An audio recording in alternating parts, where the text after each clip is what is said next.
ఏడేడు 2 మాసాలు అయిపోయింది. 2000 నా విగ్రహ ప్రతిష్ట చేస్తానని మాట తీసుకుంటున్నారు కానీ మీరు మాత్రం చెయ్యట్లేరు. మీరు కానీ నా ఆగ్రహానికి మీరు గురి అవుతున్నారు. ఇప్పుడు మాత్రం నేను మీ మాట ప్రకారమే నేను సంతోషంగా ఆనందంగా సరిపెట్టుకుంటున్నాను.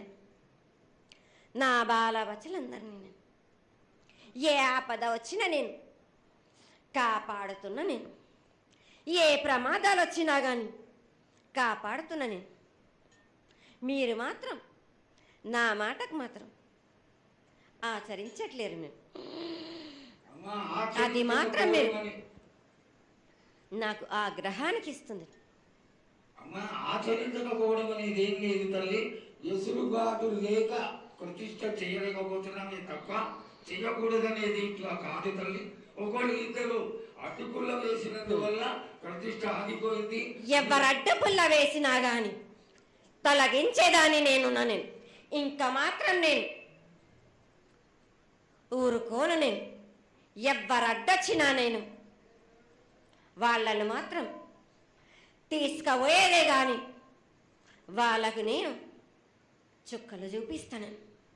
ఇంకా మాత్రం నేను మాత్రం ఊరుకోను. బాలక చాలా సంతోషం తల్లి. నువ్వు అండగా ఉండి చేయించుకున్న పక్షంలో తప్పకుండా నీ ప్రతిష్ట చేయించుకుంటాం. ఆగ్రహం వద్దు తల్లి. వాళ్ళు నీ బిడ్డలే, వాళ్ళు కూడా చల్లగా చూడాలి. తర్వాత ఈ సంవత్సరం పసిపిల్లలు బాగా అందరూ ఎలా ఉంటారు.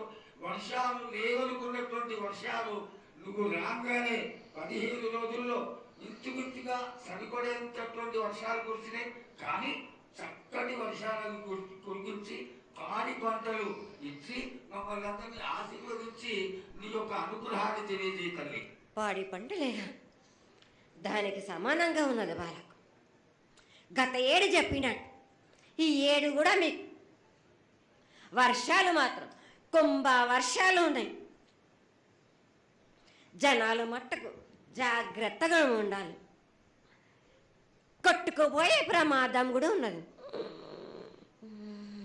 అగ్ని ప్రమాదాలు ఉన్నాయి. కుంభ వర్షాలు ఏడేడు కాదు, ఈ ఏడు భారీగా ఉన్నాయి. జనాలు మట్టుకు సగానికి సగం కొట్టుకుపోతూనే ఉంటారు. వాళ్ళకు ప్రాణ నష్టం కూడా జరుగుతుంది. అది జరగకుండా ఆపాల్సిన బాధ్యత నీదే కదా తల్లి. ఏడేడు కాదు వాళ్ళు, అది జరుగుతూనే ఉంటుంది.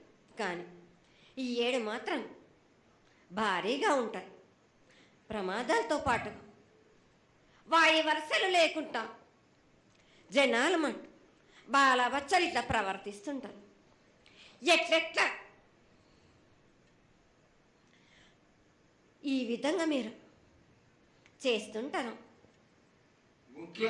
వాయి వరుసలు లేకుండా కళ్ళు తల పైకెక్కి మీరు ఘోరాలు చేస్తుంటే అట్లట్లు మీరు ఈ ఏడు మీరు ప్రమాదాలు జరుగుతూనే ఉంటాయి. ప్రాణ నష్టం కూడా జరుగుతూనే ఉంటాయి. వాళ్ళని మాత్రం నేను మాత్రం వదిలిపెట్టను. నేను